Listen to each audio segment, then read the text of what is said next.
alternate seats. Seems a little adversarial. A little bit. That's Robert. Good morning.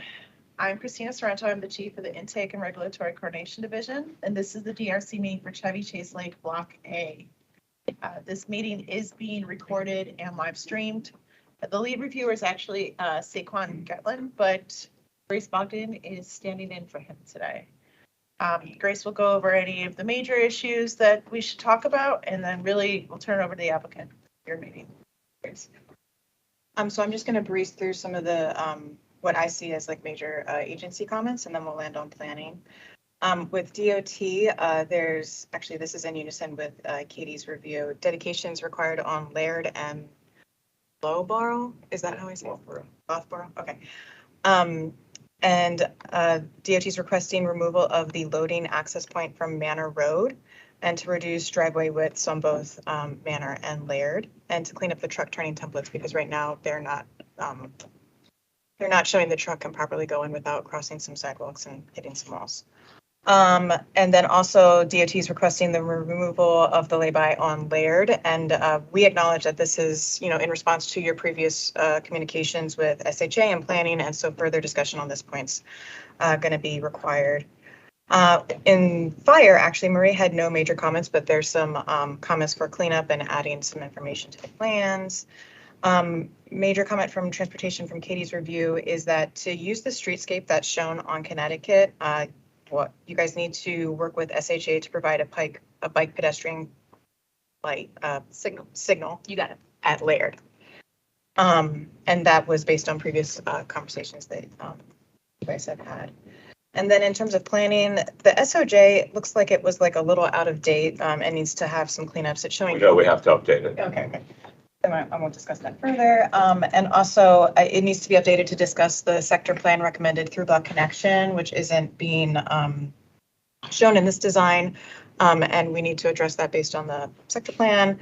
And then there's a lot of environmental recommendations of the sector plan that the SOJ needs to discuss. And then also the environmental enhancement. There was nothing in there for that, and we need to start discussing that now. And then we've sort of just flagged some other site plan related comments on the design and open space things that isn't really part of the preliminary plan review, but we just wanted to bring it up sooner than later. And for the forest conservation plan, Saquon has some major notes of showing the mitigation plantings and to provide a canopy exhibit per the sector plan and add general notes referencing the sector plan. And so I also have the schedule, but I can do that at the end. We ready? Ready for us? Okay. Well, good morning. You all know me, Steve Robbins with Lord Shirley and Brewer. Why don't we just introduce folks that are here? Josh, you want to start? Josh Sloan with VICA. Hi, good morning. I'm John Sigenheim with the Chevy Chase Land Company. Justin Cannon with Bizzuto. Josh Arcurio, David M. Schwartz Architects. I think we may have a few people online. Oh, there you go. Hey, Don Nelson with VICA. Okay, and I think Nancy Randall might be here. Yeah, and we also have Pong Gu from Mahan Reichel, landscape architect. Morning. Hey, Pong. And my colleague, I think I saw Liz on the line too. Liz Rogers is on the line. Good morning. So you all know this is the filing of and pursuing the approval of the preliminary plan of subdivision. We're not at site plan yet. This is just the one application. We're following the sketch plan that was previously approved for blocks A, B, and D. Just by way of, if you haven't been out to the site recently, I'm sure most of you have, block B is pretty much almost completed. The third apartment building is almost completed. Well, yeah, almost completed. We opened it in June. So we have about 20 units occupied right now. The condo building is up and running and selling units, and the other apartment building that has a grocery store in it, et cetera, is already up and leasing and operating. So we're really, and then of course there's some new commercial establishments. There will be more, but they are that moved in. If you like ice cream, it has an incredible ice cream store in the development you might want to try. But we're really excited about that. And this Block A is really just, it's an offshoot of what's already happened on Block B. It's following the sketch plan and the Chevy Chase Lake sector plan to really convert that area into a nice center. With that, I'll turn to Justin. We do have some comments that we want to raise, and then I think what will be more appropriate is for some of the comments that you mentioned, we might want to do an offline meeting on some of these to hammer them out. So, Justin? Yeah, I just wanted to thank you all for the collaboration today. I think it was really helpful for us to work through some of the big items to get us prepared for where we're at today, and just looking forward to the continued collaboration even after this meeting. So I think a lot of the items we have match closely with your list. So let's start with the additional right-of-way dedication on Loughborough and Laird. Josh, if you want to take that one. Yeah. So one thing we were looking at is the actual, when you add up the elements that are in the complete streets, and sometimes there are high, medium, low priority. Sometimes we don't have everything, like on Laird, we don't have parking on Laird. We do on Loughborough. Loughborough, we can accommodate the additional right-of-way. It'll basically just take in the sidewalk. We'll hit the full 60 feet. On Laird, however, we don't have some of the elements. And so when we add up the complete streets pieces that we're putting into place, what I think we're going to request is then if we need to a waiver from that, if there is and I know the planning board sets rights of way, and I don't know if we've ever done it through a waiver process. Yeah, my concern with that, Josh, is that this, to my understanding, we can look at this more thoroughly, but I think it meets the description of what a secondary residential roadway is as defined in Chapter 49, which sets a minimum right of way of 60 feet. So we can hash out those details, but the Complete Streets Design Guide is part of it, but we still have codified right of way minimums in Chapter 49. So complete streets and 49 are tied together, but not exactly. So, Correct. so Yeah. Okay. Yeah, because it's Complete Streets Design Guide would say this is a neighborhood street, and that has a lot of flexibility in how that can work. Like you just said, sometimes there's on-street parking, sometimes it's a yield condition. But in terms of those set more like the design elements, and right-of-way is related, you certainly want everything to fit, but you can have a wider right-of-way than necessarily what the designed street is, so. Okay, so that's a little bit different than I was thinking about it. And we will want to look at that as that cross-section a little more carefully. Under 49, I guess, more carefully. Manor, we're good. Connecticut. There was one question I had on, you asked for plats for dedications. I just wanted, when you say, there's existing right-of-way, it's so helpful to have a plat reference so that we all can verify that that's all there. I'm sure it, because we went through this process with the sketch plan for Block B, but it's just as a matter of practice, it's really nice to cross T's, dot I's, show that everybody's got what they got. All right, I'll make sure that's on. We have a tracked exhibit that refers to all of those. That's great. That's sure the most important place for it to be. Yeah. Yes. Great. Okay. I think we're turning it back to. So yeah, my next item was the signal at Connecticut Avenue and Laird, or the alternative options that were proposed. Don, you want to give a summary of our meeting with SHA, which touched on the topic? Yeah, and that's a meeting, Katie, that I think you were part of. This was back in June 27th. Really, we just had Joseph Mogs from SHA there to discuss. The key thing that they said was, in terms of providing a pedestrian only signal, that's something that SHA will only allow as a mid-block configuration. They would not allow any sort of signalized pedestrian only crossing at a street like at Laird. And that at least the initial reaction that I have noted was that SHA was not supportive of adding additional signal at Laird. The things they were citing were spacing to the existing signals and also problems with sight distance lines to the signals due to the new Purple Line bridge. So what we've done right now, what we have documented, after we removed the lay-by from Connecticut, put a lay-by on Laird, we documented a shared use path. So I didn't read it that way, like, because I think we gave you 3 options, and the one that I saw was the option that was dependent on SHA approving a signal there. So I think we need to look at what will work, because we do, per the Complete Streets Design Guide, need to have something that's bike accessible. The whole point of having the signal was that if they don't need to travel all the way up to Manor to get over, then it's fine. They don't need to have a designated or a shared use path necessarily.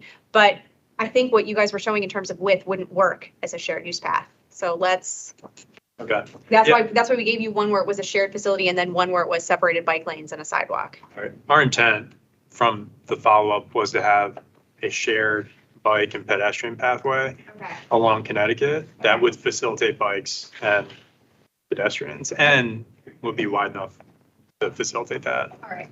Up, so folks can get from Purple Line Station up to Manor Road and vice Right, versa. which is a great signal for them Yeah. to do that, but we We just want to make actually- sure they can do that comfortably along your streetscape. We like the design that we came out with. We thought it was very progressive and pedestrian friendly, so. Okay.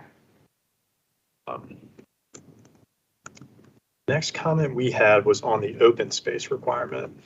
Josh, you wanna? Yeah, and I know this was Saquon's comment. He's got a comment that the public open space has to be per block, which I just think is wrong. I don't think that's part of the code, and it's not a requirement. And it wasn't shown on the approved sketch plan. We're providing more public open space on this than we did at sketch plan, which showed about 5,000 something square feet. And there is a section of code that allows you to provide off-site public open space. So I think we want to just make sure we, on a master plan basis. within the same master plan, but we actually showed it within the same sketch plan. And I know we've done it on other sketch plans where block by block, we have not provided our 5 or 10. We've done it, a large space, like at Pike and Rose or Park Potomac or other ones. And so we're focusing our space on block B here. So I think that comment was, we've always, since I've worked here, and it's only been 4 years, but it's that each site plan has to stand on its own. So you're saying there is a portion of the code that says that it allows the off-site open space Yes. if it's approved part of the sketch plan? Well, not only is it part of the code that we looked at, but when we filed and received our approved sketch plan, the open space was based on the sketch plan. So there's an exhibit within the approved sketch plan that shows it spanning across the block. And we can provide that. And the code section. I think I Yeah. probably know it. I need the It's in the justification. optional methods section, and I'm quite sure we've used it under, because I know, for example, Pike and Rose is a good example. We don't have 10% open space in some of those lots. They're building line to building line. And we concentrate our open space so that we could actually get meaningful space. In this case, the town center and the Purple Line Plaza for our real foci. So that's something I want to look at with you and Saquon. This item was recommendations for environmental enhancements. Yeah, and I do think we should probably wait for Saquon to be back for a couple of the general ones, especially looking at offsite things like we did for Block B. While we're on environmental, can I introduce you to our new planner? I was wondering who this gentleman was. Nice to meet you, Ariel Celaya. I will be working with the environmental planning review. Sorry, what's your name? Ariel Celaya. It's like Ariel, but you say at the beginning. I'll get your card. There you go. You have it. Oh, yes. That's impressive. You've just given out. I'm sorry. all the- I thought it was like a phone tap, yeah. Nice to meet you. Nice to meet you. So we're definitely looking at that. We're going to look at canopy. It's going to be tough to hit our canopy site on this particular site, but we're looking at what we provided overall between the sites, because I know the master plan recommendation is for 25 to 30% in the town center area. So that's a work in progress. One question about the mitigation trees. On Block B, we provided a lot of our mitigation plantings in the plaza space by providing ample soil volume with a pretty complex system of layered hardscape over the garage. We might look at that for some of the trees here. We do, however, have one variance tree that's coming down in the right of way. And we have much more ample soil volume along the right of way tree panel. And we don't usually provide mitigation trees in the right of way, but since this is a right of way tree, we're thinking we're going to make that request probably, and we'll think it will be better overall for the tree health. We did get the provisional okay for another project in the sector plan with a different reviewer, but we ended up not having to do it. We could accommodate it on site. So that's one thing we want to put out there for your consideration.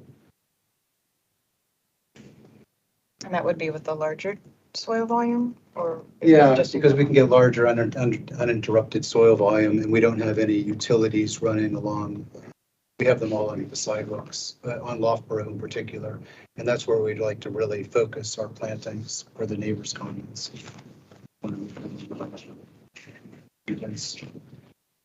Planting of street trees, good soil volumes.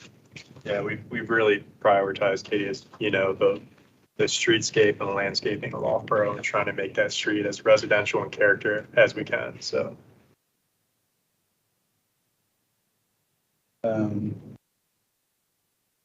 I think those are the primary ones. The other elements we are either a work in progress, or when we get some ideas, we'll sit down and do some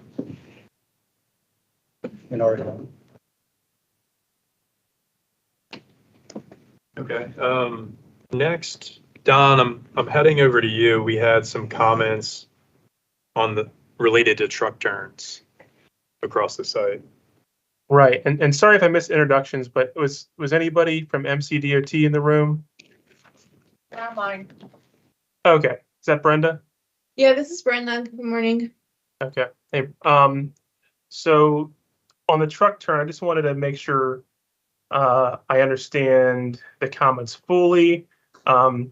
We had the plan comments from Katie, which just mentioned obviously don't hit the curbs, but on the DOT letter, it just indicated, I think, a simple comment of the auto turn plans failed to clear the. Yeah, I think it's the same as in what Katie said. You're going over the curbs, I think, in all four corners. Okay. And also when where your truck is getting out of the garage. Okay, we can fix that. The one thing I wanted to just make sure we're okay with is, I think in all the movements, we are relying on oversteering into the oncoming lane, on these secondary and residential streets. And I didn't see a comment there. I just wanted to clarify that's okay for these movements. Can you repeat that? Yeah, I guess you can show me and then we can discuss this. Okay. The second thing related to this is the curb radii. The 19th comment from you, Brenda, was that the curbs should be 15 feet or less. And I know that's often causes a conflict with the fire access, which typically asks 25 feet. I guess in that typical, I guess what's the policy in right of way with the 15-foot govern over fire access typical requirements? It would be what Marie would prefer. Yes, it would have to. We can work with Marie and what the radiuses are with fire access. Okay. I think there's one thing related to that. This is Josh, Brenda. When you have the smaller the radii, the more the actual the box of the truck or the body of the truck goes over the sidewalk, even if or goes over the corner of the curb, even if the actual tires don't. And that's going to be the case in most of these corners. at 25 or less, unless we go to a very large radius to keep the box, the bed of the truck or whatever it is, off of the sidewalk. And then you definitely swing over into the oncoming lane, the more you push it away from the corner. I think Brenda, you and Katie both had a lot of comments on the turning movements, and to avoid the body of the truck going over the corner, we need huge radii. I'd be interested to see. I think sometimes like it's more that it wasn't paid attention to closely when you're making the truck turning templates, because it looks like it's barely going over. Like I'm zooming in really tight. We want to do our due diligence when we're reviewing it. So my hope is that we can get as tight a radius as we can while also avoiding conflicts with pedestrians. Yeah, Josh, I think we review it with the oversteer and make sure the radii beats what Marie needs while trying to get these minimized. And then we can just coordinate with Katie and Brenda. Absolutely. Speaking of corners, Brenda and Grace reminded me that there were comments put in here about the truncation. So that needs to be addressed, either dedicate or make a case for a waiver. But truncation is technically required at all four corners. You got a nice boxy site, so. That was our next comment. Oh, great. Okay. So you got it. Everyone's catching it. Yeah. Well, it's great when that works. The question there was, we did provide site distance exhibits for all four corners, and we were mindful when we were setting the building corners of making sure that the building envelopes stay well outside of those triangles. Would site distance be a sufficient justification to leave out the truncation? No, this is Rebecca from DOT. We need more. It's not only site distance, it's making sure that there's a place for people to wait and stand. So looking at Connecticut, DOT, it's really SHA's call on truncation. I would recommend you truncate on those corners.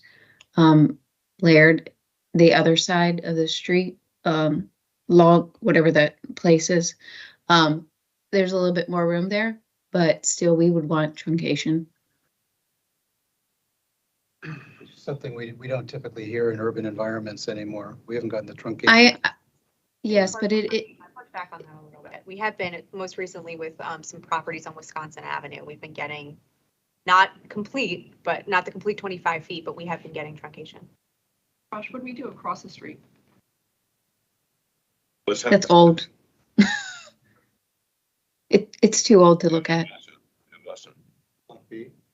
DOT has always requested that you provide truncation, but it's not under DOT's. Planning board makes the waiver, but we generally recommend that you provide the full 25 feet for truncation.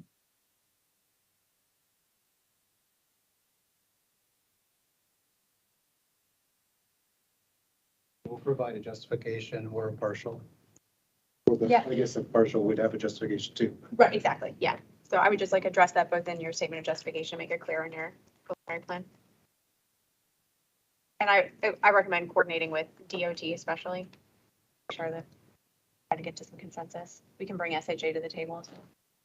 And while we're talking about, I saw in the DOT comments there was a mention that if not dedication, an easement could be provided. Not that we're going there, but would just having the building truncated on the ground floor and having the building cantilevered above be allowable over a truncation easement?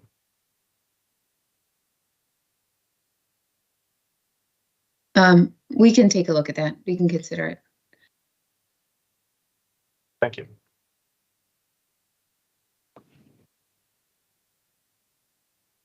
Don, anything else related to DOT comments you wanted to address?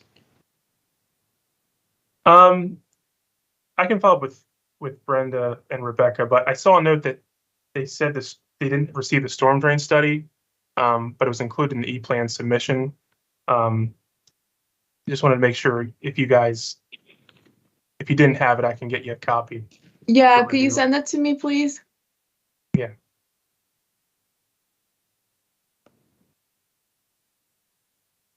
Our next comment had to do with MPD requirement. comments? Steve, Liz, do you want to? Yeah, the MPDUs were approved, or the sketch plan was approved under the old MPDU provisions, which allows for 12.5%. So 12.5%, we're grandfathered in at 12.5%. I don't think so. The resolution didn't have that language, just refers to. What's that? I don't think the language, the sector plan, the sketch plan resolution didn't have that language, so it just refers to the chapter. We'll check with. Oh, but it refers. It's actually grandfathering in chapter 25A of the code. If your sketch plan was approved before, I think it's like October 18th or 30th of 2018, you're grandfathered under. We'll check with DHCA because you're going to get a new And so letter. that's the section. I think the There was HCA a had a comment that said they agreed that it was 12.5%. Yeah, there were conflicting comments, but yeah, that's right. If you look at the list, it was. On a second. Yeah, who made it? Check with Summer.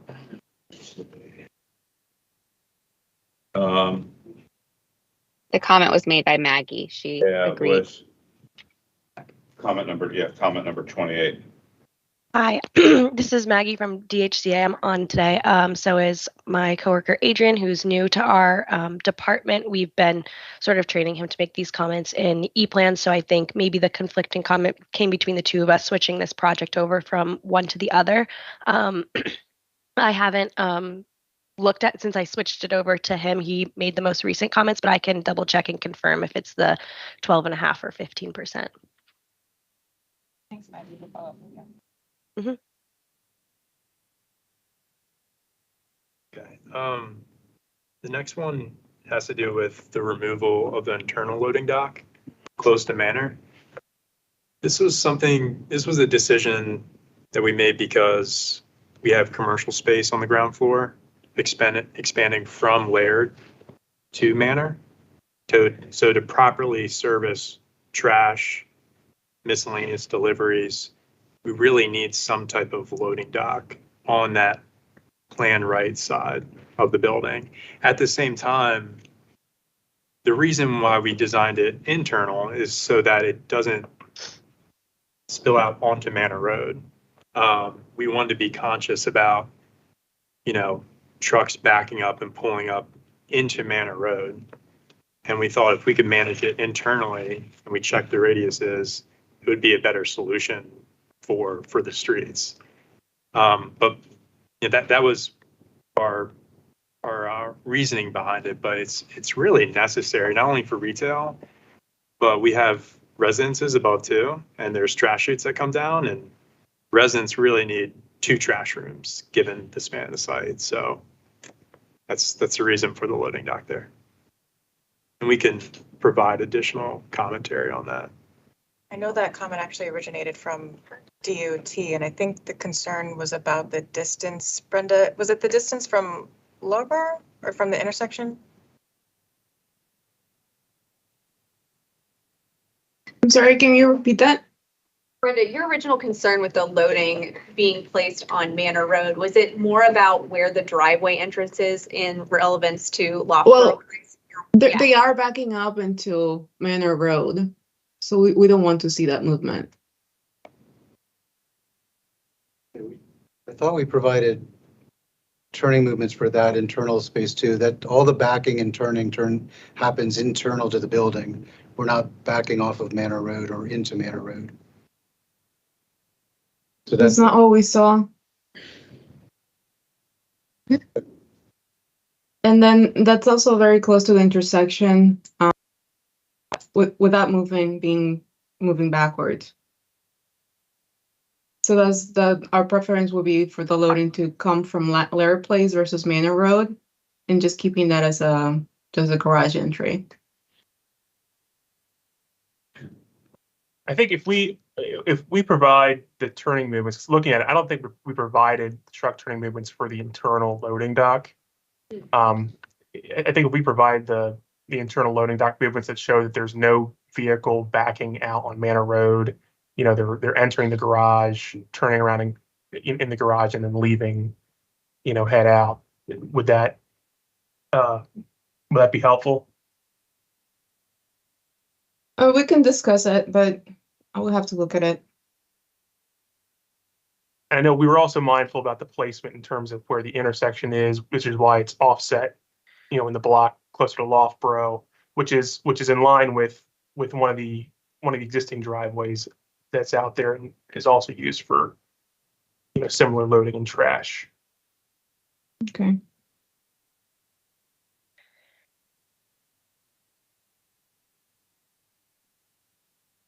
You guys have a follow-up meeting, would you include me on that? I think maybe it's worth having just like a discussion where we kind of show the circulation diagram to make sure everyone's seeing what they're supposed to see. And Yeah. that it all makes sense, because I think we'll have a follow-up meeting, you guys and DOT on a few of these items. yeah, that's fine. Talk about this then too.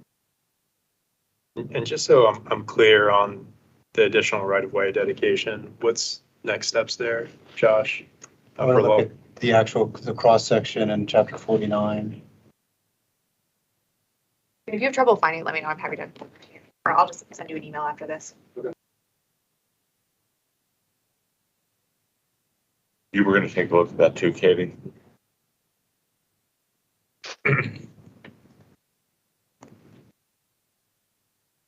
Okay, that covers our big items. I do have a schedule. When I was looking at the dates, it looked like your planning board date would have fallen on December 21st, which is really close to the holiday. And so I backed it up a week. So I think that we're going to work towards this earlier date. And then we can, as we approach that, or as say, why don't you guys? Backed it up, you, Yeah. To the 14th. So I moved it up to the 14th, December 14th. oh, yeah. And so your first resubmittal would be by September 13th, with your last, the 60 days being October 30th. What's the next date you said? You said September 13th Was the first resubmittal, yes, and the second one. October 30th. That's for December 14th. Our families will thank us for that, December 14th. That's moving up. Yeah, it's either gonna be that or we'll push it to January. Yeah, you have DHCA approves the 12.5% MPDU requirement.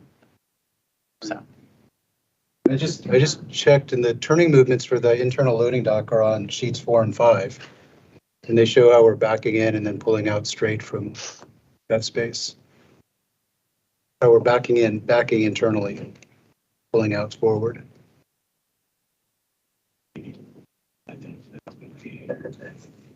So now, are we doing follow-up meetings like the Tuesday after? if you want a follow-up meeting, I don't know if this one needs it or not. Also, the Tuesday after is, I think we can have. We have regular, yeah, but we could schedule it like later. Since the first submission is September 13th, would it be possible to schedule a meeting early next week? Well, so that's what we're asking, is whether you need the follow-up meeting. We would schedule it for Tuesday. Oh, yeah, that'd be great. Who would you want at that meeting? DOT? DOT, planning Yeah. staff. I think He's on. Quasi's on. it- Yeah, like, I would encourage us to try to get Quasi to that meeting if we can Okay. as well. DOT, SHA, anybody else other than planning? I think that's it. Yeah, that should be it. It's likely going to be more in the afternoon on Tuesday because we have to double up meetings on What Tuesday. day are you talking about? Tuesday. Tuesday, the 5th. I might miss the incentive zoning technical work group. Are you looking to get out of that? Is that gonna be a virtual meeting or is it, It will be hybrid. hybrid? Okay, so that's might have to do a virtual.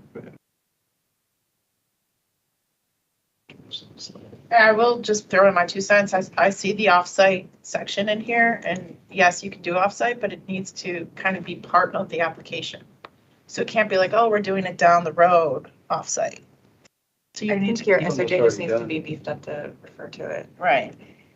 So that's all. What time are you thinking, Christina? I don't know yet, Steve, but Emily will get in touch with you. Okay.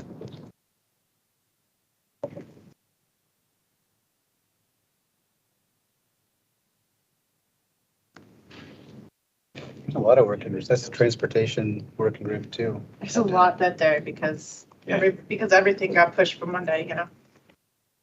You guys want to come in on Monday? I'm teasing, no one's doing that, but that's a prank and that's rude. I have that on my calendar, that transportation working group, but it's been the meetings have been canceled, Yeah. pretty much over the summer, You except guys for. have been so happy with us. Yeah. Yeah. Oh, right. Just thrilled. Yeah, nothing to talk about, just, you know. Talk about Maybe complete put streets your and positive transport spin line. on everything.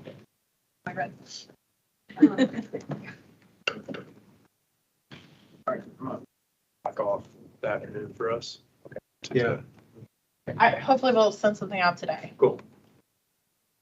Well, thank you all very much. As Justin said earlier, this whole process has been great for me. I'm relatively new to the land company. It's been 3 years now. This is our second project with you. I appreciate the dialogue and all of the collaboration, so we look forward to moving this along. Yeah, got the community comments. I think they were consistent with what we heard in the meeting. And I think when you do a comments response to ours, I would follow up. We will. sure thing. I mean, some of them are more site plan related. Yeah. Thank you all. Thank you. Appreciate it.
Sorrento. I am the chief of the Intake Regulatory Coordination Division, and this is the DRC meeting for Cozy Restobar.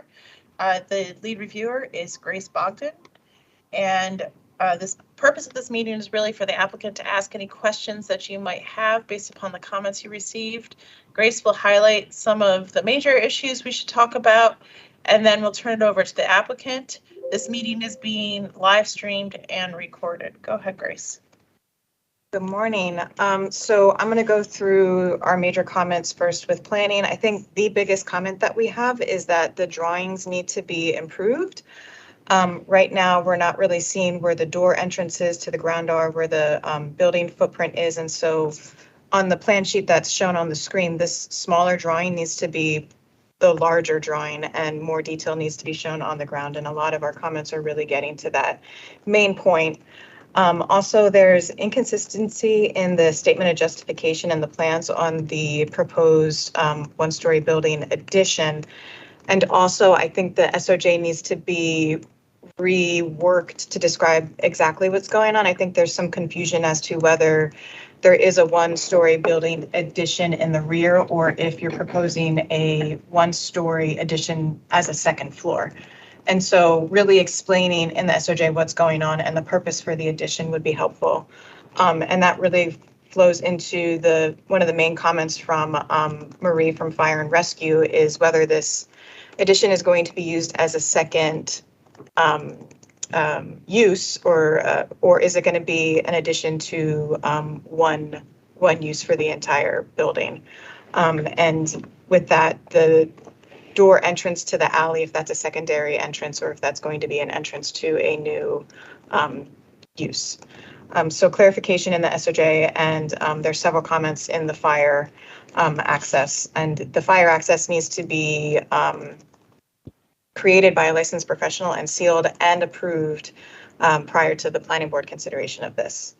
And then lastly, I'll say for transportation, the drawings show that the streetscape on Georgia Avenue does not comply with their current sector plan guidelines, but it does, it is allowed to, you are allowed to pay a fee in lieu for those streetscape improvements, and that's for a total of $2,206.56. And so I think I'll turn it over to the applicant to go through some questions now.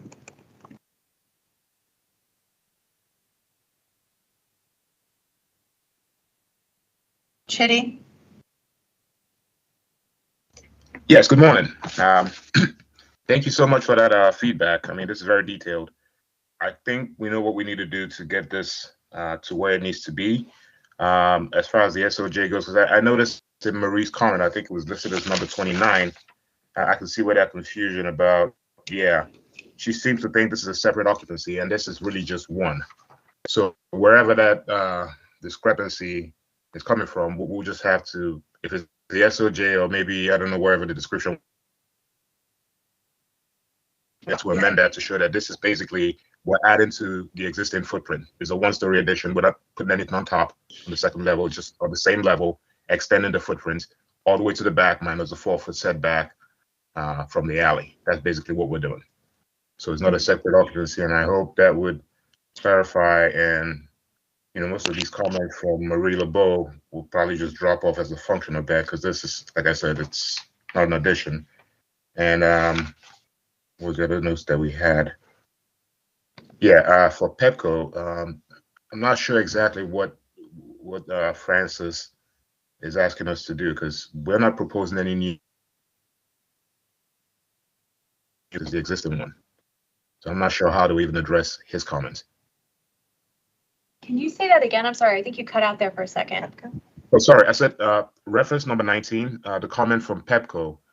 I'm not exactly sure how to address that, because this is existing service. We're not proposing anything, any new electric service. So I'm not sure how to satisfy this comment. For utility plan? Yeah. Typically, you would just provide a separate drawing that's labeled utility plan and you show where the electrical is going into the site, where it feeds in. Your engineer should be able to help you with that. Separate. All right. That's for Pepco. What else did I have?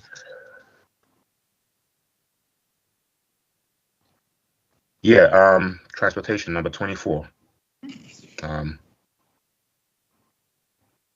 Any kind of guidance on this would help because we're not, this is a small addition in the back, 220 square feet. This traffic impact study or the exemption statement, how do we address this? Super easy. So I'd be happy to walk you through it. We can have a conversation. So basically what we want to do is, yeah, no problem. So it's a simple exemption statement showing that you're generating fewer than 50 net new person trips. And I think I just need a little bit of extra information from you. I think those were in my comments saying, what is the square footage of the building that's there today? What is the net new? And what are the uses that are going in each of those? And then I can help you calculate what the trip delta would be. And as long as it's under 50, which I feel pretty confident will be, we just put that into an exemption statement. I can send you an example for you to plug and play those numbers. Thank you. That would be very helpful. And then also the comment number 22 about the roof. Even though it's a consideration, do we have to really consider it? I mean, because there's cost implications here. And this is not a new roof, it's the roof, but we're just adding something to the back. No, I understand. I think this was just an addition to what we have a newly adopted master plan. And so I think we're trying to throw out recommendations as we can. I mean, if it's compatible with the existing roof, then it shouldn't be a problem. But we're not trying to re-roof the entire building. You know what I mean? Like, I don't know. But that aside, transportation. Yeah, we've talked about the fee for that. Right of way, that's easy to do. Needs clarification. Melissa, setback not clear. So yeah, as we add more details to the site plan, I think it would satisfy those comments. As far as the setback being clear that it's 4 feet. I thought it's shown on this plan that you have on the screen, but yeah, like I said, I think this little plan is trying to show what it needs to be showing a lot more. So this needs to be blown up to the actual size of the page to show all the information that we need. And then we can send you an example of what we're looking for. And I think Melissa also had a comment about this development. Like that setback should be shown typically in a data table, which we can also send you an example of. Thank you. That would be great. Yeah. This is Melissa from Zoning Review. Right. I think one of the dimensions, it didn't have like a double-sided arrowhead like we would usually see for setbacks. And it looked like the measurement was a width, not a setback dimension on one of the sheets that I saw. So I know it's supposed to be a 4-foot setback, but one of the sheets was just unclear. Okay. Yeah, like I said, I think we'll start with the SOJ because I think there's a discrepancy that needs to be revised, and that should help in addition to adding more details to the site plan. And then I'll follow up with Katie for transportation and the separate utility plan for Petco. I think we're good on what we need to do. And I have your schedule moving forward.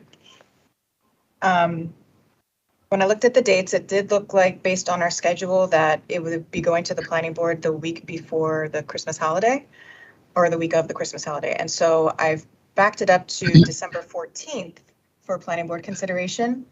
And as we approach that date, we can discuss how this works. But so based on that, your first resubmittal will be September 13th. Hold on. So you're saying we should have this back in your hands by September 13th? Yes. All the revision. I see. And so typically the way the process works is that you have 2 resubmittals before we move forward to the planning board. So the first one, it's our hope that it addresses all of the DRC comments, and then, it could just move forward from there. But if there's additional follow-up comments, we have one more opportunity for you to resubmit, which we call our last resubmittal. And so the first one, again, would be by September 13th to keep you on track. And then the latest would be October 30th. Gotcha. And that's all planning for a planning board date of December 14th. Okay. Is it okay if I guess it's okay to call Marie, because most of her comments here, like I said, I feel that addressing the SOJ would basically void most of these comments. Is she? I definitely recommend you reach out to Maria. I think she No. is Is she here? She's currently deployed. So she will be back soon, hopefully, but you should reach out to her. Hi, it's Victor, the division chief for zoning. Yeah, Marie did return from deployment, but she will not be returning till Wednesday. Just to clarify. Okay. Thank you. I guess this won't be the first thing she wants to do when she gets back, but I'll try and follow up next week. Yeah, she's very responsive through email, so I would go ahead and, you can get that conversation started and she'll reply to you when she gets back. All right. One last thing. At what point do we need to pay this $2,206? Sure. I think we do it at the time of building permit. Yeah, it would probably be a condition of approval, so not by the end, not by planning board consideration, but when you move forward to your building permits, most likely. We'll have to work on the trigger. I'll double, yeah, I have like a template that I use. I'll double check, but that can be in our email exchange about the exemption statement too. I'll make a note to clarify that. Sounds good. All right, that's it for me. All right, thank you. Thank you. Thank you all. Thank you so much.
I am Christina Sorrento. I'm the Chief of the Intake and Regulatory Coordination Division, and this is the DRC meeting for 9300 Old Georgetown Road.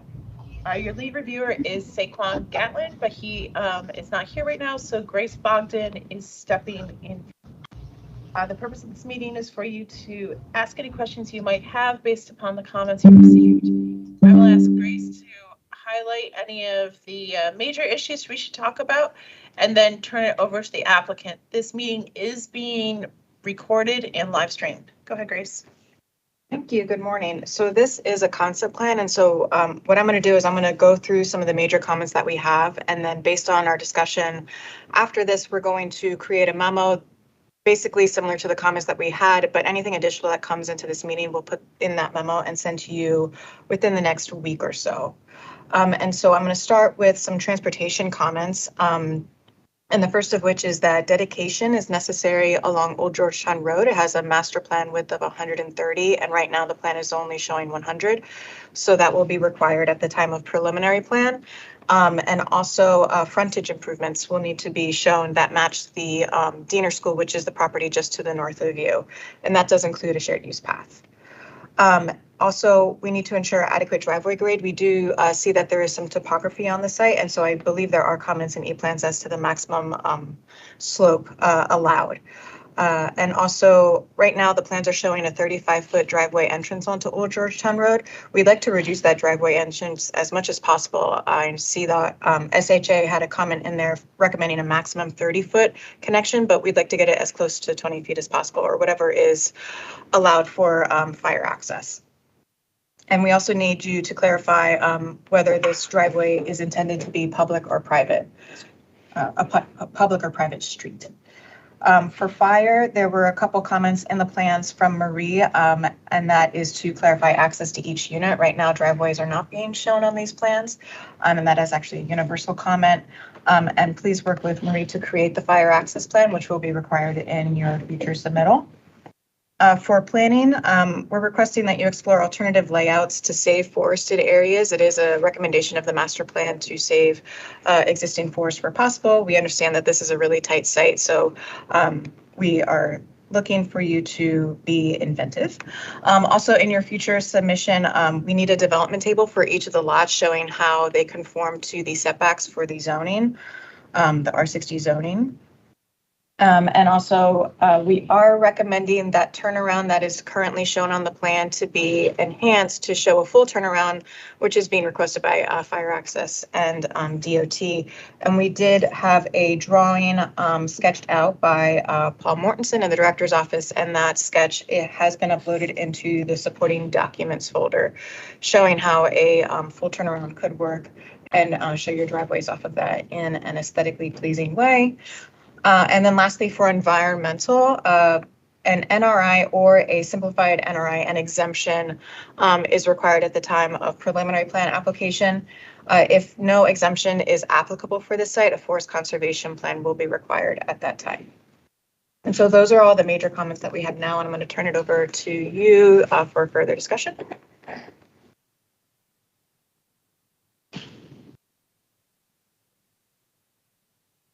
Good morning. This is Mark Hume. I'm with 2MH Consulting in Manassas, and I'm the engineer who's responsible for all these drawings.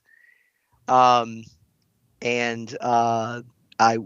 do have, there was a document that I received, which I've put in the form of an Excel spreadsheet, and some of the items that you just touched, we have either addressed or we do have some questions about. So if I may, I'm going to go over the ones that you just delineated, and then I'll go back to my spreadsheet. There's a few there that were not touched in this list that you just gave us. So regarding the frontage improvements and the right-of-way dedication, we actually, on the revised version of this plan, we have dedicated an additional 15 feet for our side of the 2B 130-foot Old Georgetown Road right-of-way. Right now it's 100, so we're giving up 15 feet from the existing right-of-way line. We depict that on our plans now, and we've adjusted all of our setbacks to accommodate that. Likewise, the frontage improvements for the 11-foot side path, and then there's an 8-foot buffer that also comes along with that. I've indicated those lines, but all of that stuff will occur inside the future 130-foot right of way. So, we'll be accommodating that. The driveway grade, we do recognize there's a steep climb to get up onto it, and I'll be working, with the site and the team to make that work for the maximum allowable. Perfectly happy to provide. In fact, our revised plan now shows a 30-foot driveway entrance and 20 feet. I have a question. Miss LaBall with Fire and Emergency Services indicated that there was a wider access that would narrow down to the proposed travel width on site. But I'm happy to make it 20 feet if that can be something that's acceptable to, the fire access. Right now, our plan does show a 30-foot, so we were able to narrow it down from the 35, which was our original plan. Our plan now shows driveway access to each of the units. And we will be coordinating with Marie regarding the fire access plan. As far as the alternative layouts for Forest, yeah, you're right. The site is very tight, and we're providing the road. We're providing the homes that are sized to be suitable for the community, the like styled homes, and then driveways. And as you may or may not know, with my job in civil engineering is I love trees. I absolutely love them. They're never, ever growing where I need them to be. They're either too high or they're too low or they're standing right where I need the house to go. So that to the degree possible, we absolutely will maintain as much of the existing stand of vegetation, the trees and what have you. And obviously that, may elicit some conversation regarding those trees. We just don't have a lot of room to move these houses around because of the tight site, and then providing access and what have you. It is what it is on that, but we will be coordinating on that to mitigate or minimize how much of that we're doing. We will provide the development tables. Each of the lots, the residences do meet the setbacks. We do show the setback lines for the structure, the principal structure. I was asked to provide the building restriction line for accessory structures. I provided those as well. It's pretty tiny. Again, not a lot of room for those. I would be interested to see the full turnaround. That is, it dedicates a lot of paved area. And again, in speaking to the interest of the forest conservation, going to take a lot of that out, but I'd be interested to see it, and our team can discuss that. So you mentioned that that's located in a documents folder. Is that something we can access now, or is that something you would provide us subsequent to the meeting? It's in the file now, and I can bring it up if you'd like. Yeah, I would like to get a copy, but I'd happy to see it now. That'd be great. Yes, please.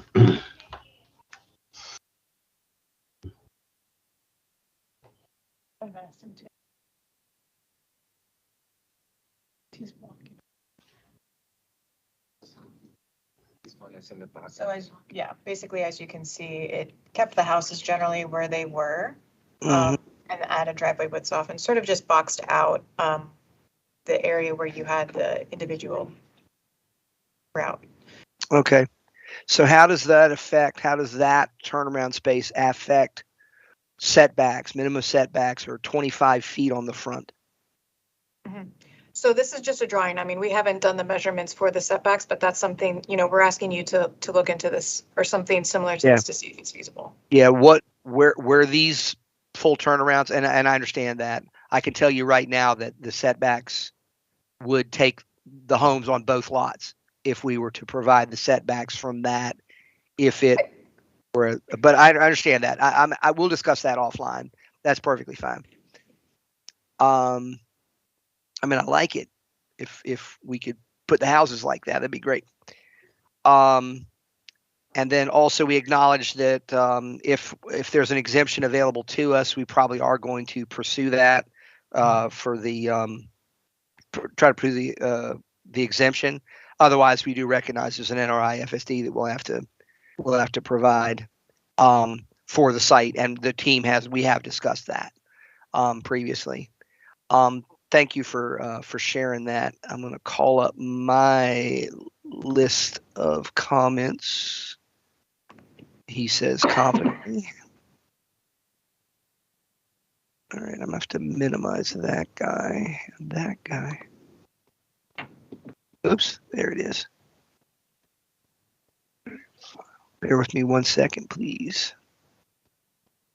All right, so what I'm going to do, I'm going to tap the ones that we had discussions about that we feel would, might affect us adversely. But this was from Mr. Saquon Gatling, and has to do with sound mitigation. The site, as you mentioned, is already tight. There is an existing home which is being remodeled and will remain. It, of course, will meet all the setback requirements and what have you. But with the dedication of the additional right-of-way, there is precious little room between the right-of-way and that residence for any kind of structural sound mitigation. There is a buffer that's being planted there, and I'm hoping that might serve that master. Trees or what have you along the vegetative buffer, but did not know what relief we might get from having to satisfy that requirement. That is an existing home, not a proposed home, which the comment speaks to. It specifically says they require a noise analysis at the time of the preliminary plan for projects proposing residential units near major highways. Well, Hey, Mark, real quick, typically for that, the noise analysis, you're mitigating the actual houses. So through windows or other not through like a noise wall or any other structure. It's through the windows and the architectural facade materials you're using. Perfect. Okay. Is just saying that the noise analysis is going to be required, and that analysis will let us know if mitigation would be required through the building construction materials. Okay. And we'll be able to, at that point, speak to the fact that the nearest proposed home is more than 100 feet away from the road, and I think all that would be taken into consideration. Good. Okay. Perfect. Yep. Thank you very much. All right. Let's see. Shared access. So this would be a question that I need to is Miss LeBall on the call? She is not. All right. So I do need to speak with her. The way we've shown it now, there's an issue about the length of the shared access, which right now on our revised plan literally is 149 feet and some change, and 50 feet is the threshold. Beyond that length, it's not a shared road. It would only be utilized by one. And of course, this is subject to how the full turnaround would be required or accommodated. So that may change, but I'll work that out with her since she's not on the call. And I'll do that offline. So one of the comments, let's see, let me get down to my next one. This is a Katie Mincarini. Good job, first try. Yeah, thank you. I win. So let's see.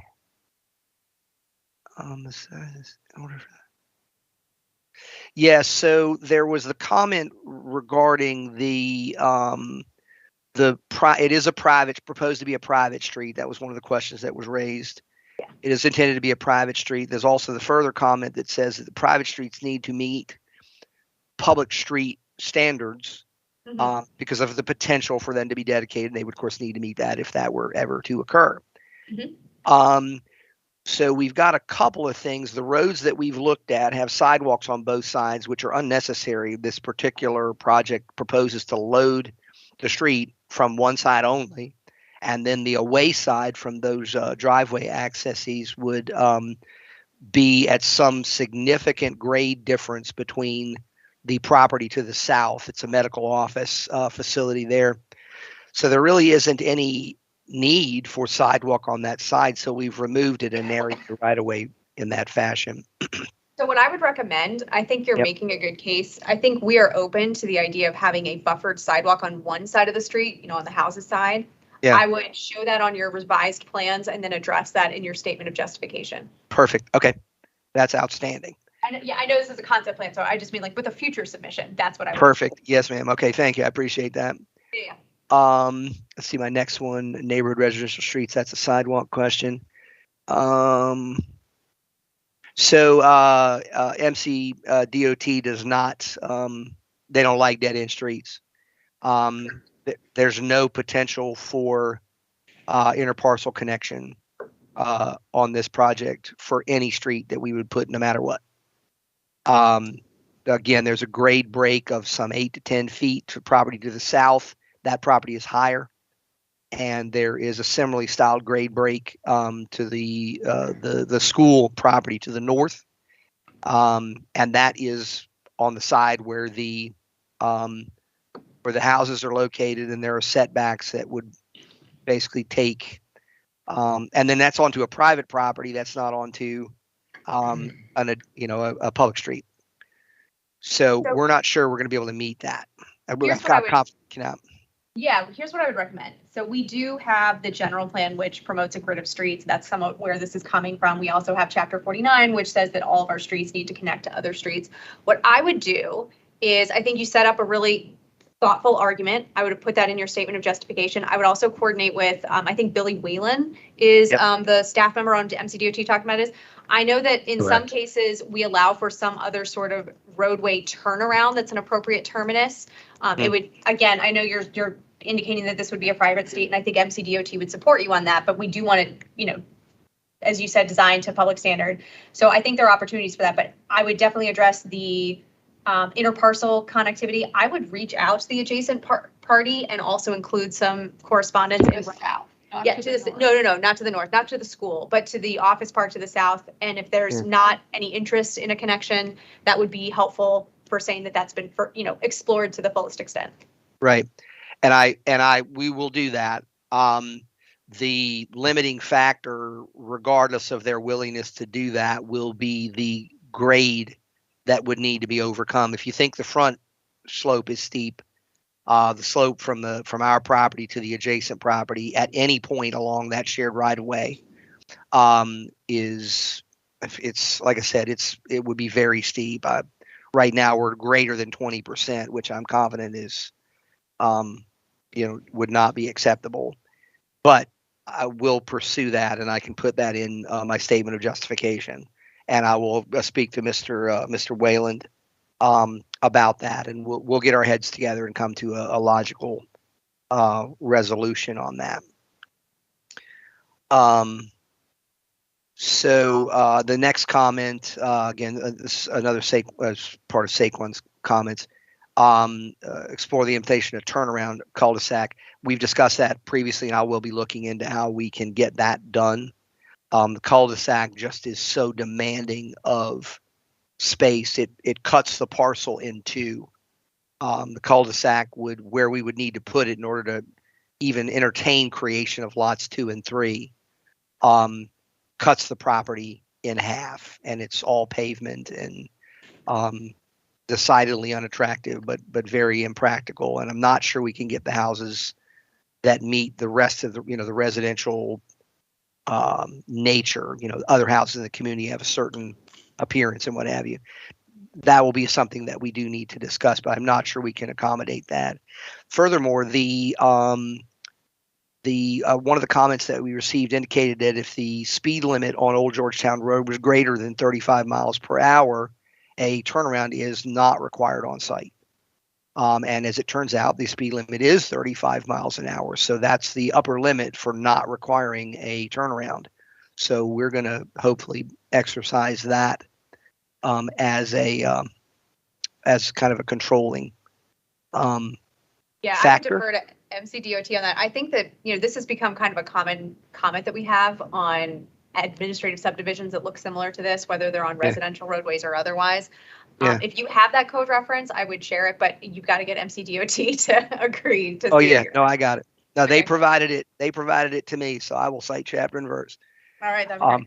Yep. So those were the only ones that I had that were questions. Everything else we were able to accommodate.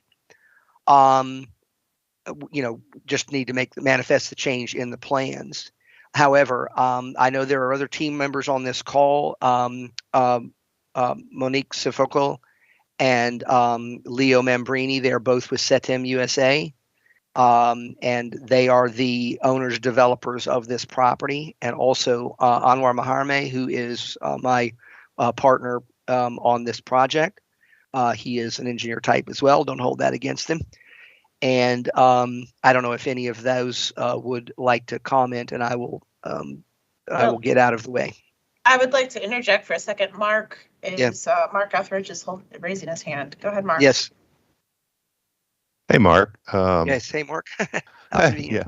I want to talk about stormwater management for a minute because that's a big issue here, and you're going to have to have a stormwater concept approval before you go to the board and all that kind of stuff. So there's some issues here that I have a lot of concerns about. One is your private street. If it is a private street, well, first of all, be aware that unless you can demonstrate that you can provide full stormwater management for what you're proposing, we won't be able to support the subdivision. So we're going to have to see that you can provide full stormwater management. Okay. Is that? I'm sorry. Go ahead. Oh, go ahead. That's fine. I'll wait. Yeah.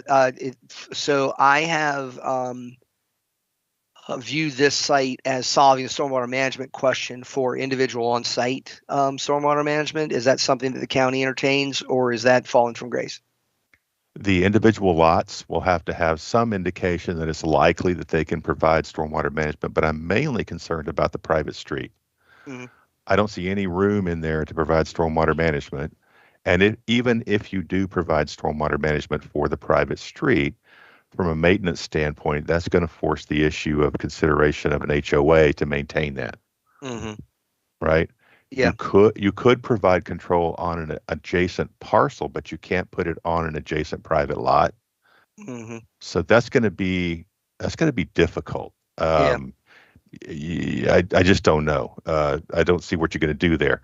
The other thing is you do outfall into a state system. So before we can approve the concept, we're going to need something from SHA saying that there's adequate capacity in that system. Okay. What I've seen recently is they're asking people not to increase flow into their system, but to provide control on site. That would be a bigger headache for you. Yeah, I can see that. So we might want to get some discussions underway with SHA sooner than later. What else do I have? You're going to need a geotech at the concept stage, but that geotech report, but that's fine. I think these are B soils. They're probably going to be all right.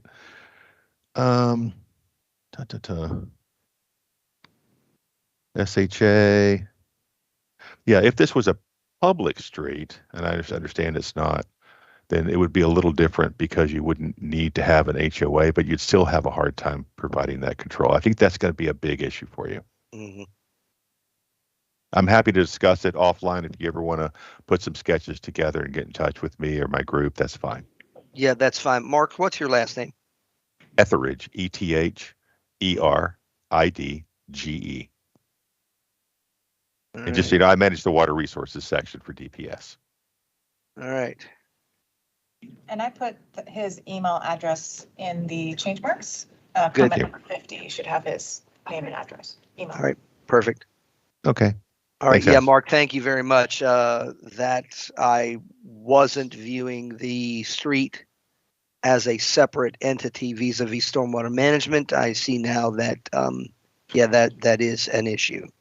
Yeah, So- normally we'd see like a shared driveway that crosses the individual lots, and each of those lots would pick up a portion of that paving as part of their requirement for Right. stormwater. They could either provide it directly or they could compensate for it on the lot. In this case, it's a separate piece, and that's gonna introduce some problems. So you've opened up an interesting, perhaps, point of consideration. So we understood because it was an R60, we had to have frontage on a street, public or private, of X number of feet, and all those sorts of things. That a shared driveway was not something that the county would entertain. Are you making reference to projects that are currently being done that way, or former projects as part of the system? I'm not trying to do any planning stuff. I'm just saying, and when I've seen other things and there's a shared driveway, that's how we handle that. Got it. It is it's very unusual for me to see a separate street proposed for a couple of houses, and I'll let planners talk about the other stuff. Yeah. Yeah, I think the issue with this is the subdivision code and the flag lot provision, which would not be supported here. So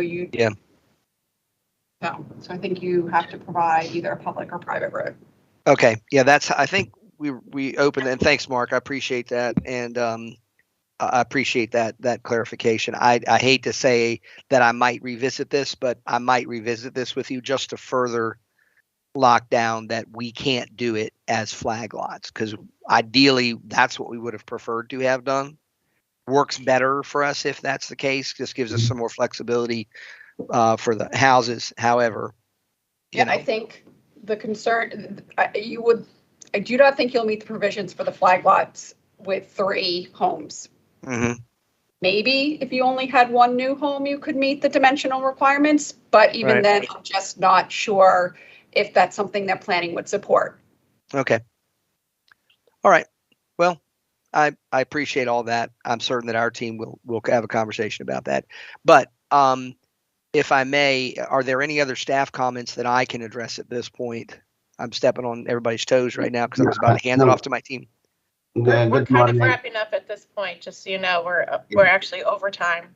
Oh, yeah, I'm so sorry. Just I want to say good morning to everybody. Thank you for coming and inviting us for the meeting. I mean, if Mark has a minute, we can share what we have, the latest concept, if you want to show it to them. That's all. What I would recommend is when you guys are ready to, and after you've kind of gone through all of these comments and maybe met with Marie and Mark on some of the larger issues, when you're getting ready to submit the actual preliminary plan or administrative subdivision, reach out to me, Stephanie Dickel, and we can set up a kind of what we did with you guys the last time, but a pre-application meeting for those, and we can go through your latest concept. Okay. Excellent. Stephanie, thank you for running this. Thanks to the team for meeting with us. And thanks for all the insight that you have gotten us in front of. So we'll get the team together and have conversation. I'm certain I'll be reaching out to one or more of the parties. And thank you for allowing us to go a little overtime. Okay. Thank you. Thank you. Thank you. Bye-bye. Talk to you soon. Bye.